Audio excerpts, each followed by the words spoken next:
കൊച്ചിയുടെ മനോഹാരിതയെപ്പറ്റി ഞാൻ ആരോടും പറയേണ്ട കാര്യമില്ല. കാര്യം കൊച്ചിയുടെ ഏത് ഭാഗം നോക്കിയാലും ഭയങ്കര ഭംഗിയാണ്. പക്ഷേ ഇപ്പോൾ ഇവിടെ ഞാൻ ഇതുവരെ കാണാത്തൊരു കാഴ്ചയാണ്. കാരണം ഇവിടുത്തെ മരങ്ങളൊക്കെ നമ്മളൊരു പക്ഷേ കൊറിയയിലോ അല്ലെങ്കിൽ ജപ്പാനിലൊക്കെ പോയി കാണുന്ന രീതിയിലുള്ള ഫ്ലവേഴ്സാണ് ഇപ്പോൾ കൊച്ചിയുടെ കണ്ടെയ്നർ റോഡിൽ നമ്മൾ കാണുന്ന മരങ്ങളിലെല്ലാം ഉള്ളത്. ഭയങ്കര ഒരു ലൈറ്റ് പിങ്ക് നിറത്തിലാണ് നമ്മൾ ഈ ഫ്ലവേഴ്സ് കാണുന്നത്. ഇത് ഈ റോഡിൻ്റെ കംപ്ലീറ്റ് ഏരിയയിൽ നമ്മൾ നോക്കുകയാണെങ്കിൽ ഇവിടുന്ന് അങ്ങേയറ്റം വരെ, ഇവിടുന്ന് അങ്ങോട്ട് നടക്കുകയാണെന്നുണ്ടെങ്കിൽ ഈ റോഡിൻ്റെ അങ്ങേയറ്റം വരെ നമുക്ക് ഈ ഫ്ലവേഴ്സ് കാണാം.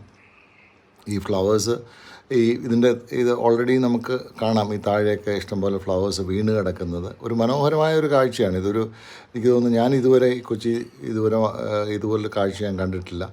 അപ്പോൾ ഇത് കൊച്ചിയുടെ പല ഭാഗത്തും ഉണ്ടെന്ന് പറയുന്നത്. നമ്മുടെ ആക്ച്വലി പറയുകയാണത് നമുക്ക് ഈ പൂക്കൾ കുറച്ചൊന്ന് പറിച്ചെടുത്ത് നോക്കാം, അടുത്ത് നോക്കാം. കാര്യം ഇത് ഏതാണ്ട് ഒരു ലൈറ്റ് പിങ്ക് കളറാണ് ഈ ഫ്ലവേഴ്സ്. ഇത് ഒരു റീസണബിൾ ആയിട്ടുള്ള സൈസിലൊക്കെ ഉണ്ട്. ഈ ഫ്ലവേഴ്സ് കാണാൻ നല്ല ഭംഗിയാണ്. ഈ സത്യത്തിൽ ഈ ഒരു കാഴ്ച നമ്മുടെ കൊച്ചി കോർപ്പറേഷനൊക്കെ ഒരു ടൂറിസം പൊട്ടൻഷ്യലായിട്ട് മാറ്റണം എന്നാണ് എൻ്റെ ഒരു അഭിപ്രായം. കാരണം ഇതിന് വലിയൊരു സ്കോപ്പുണ്ട്. ഒത്തിരി ആൾക്കാരെ ഇവിടെ എത്തിക്കാൻ പറ്റും. നമുക്ക് ഈ ഒരു ഏരിയയിൽ നല്ല സ്കോപ്പുണ്ട് എന്ന് ഞാൻ വിശ്വസിക്കുന്നു. അപ്പോൾ കാണാം ഈ മരങ്ങളെല്ലാം നിറച്ച് നല്ല പൂത്തെളിഞ്ഞ് നിൽക്കുന്ന സുന്ദരിയായ കൊച്ചിയെ നമുക്ക് കാണാം. എല്ലാവരെയും ഈ ഒരു കാഴ്ച കാണാനായിട്ട് ഞാൻ ക്ഷണിക്കുകയാണ്. മറ്റൊരു വീഡിയോ